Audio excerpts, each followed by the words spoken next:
మన ప్రభు అయిన యేసుక్రీస్తు నామములో మీకు మా శుభాభివందనములు. ఈరోజు దేవుని వాగ్దానము.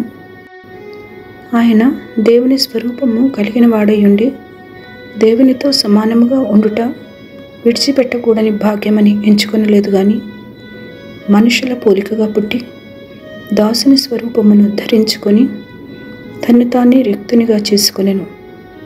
మరియు ఆయన ఆకారమందు మనుషుడిగా కనబడి మరణం పొందినంతగా, అనగా శిలువ మరణం పొందినంతగా విధేయత చూపిన వాడై తన్ను తాను తగ్గించుకొనెను.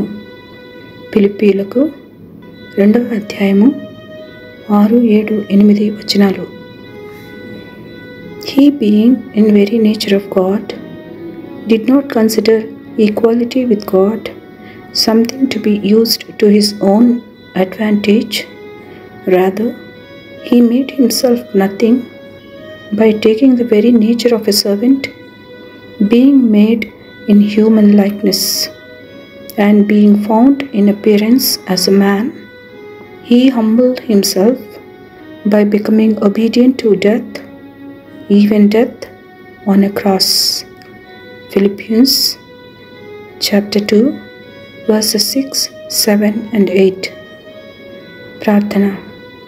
ప్రేమగల తండ్రి, మా పాప విమోచనార్థం మరణం పొందినంతగా మిమ్మల్ని మీరు తగ్గించుకొని సిలువపై మీ ప్రేమను చూపినందుకై వందనాలు. మా రోగములను, మా వ్యసనములను సిలువలో భరించి మాకిచ్చిన విడుదలకై వందనాలు.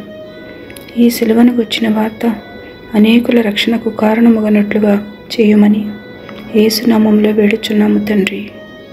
Amen. Have a blessed day. God bless you.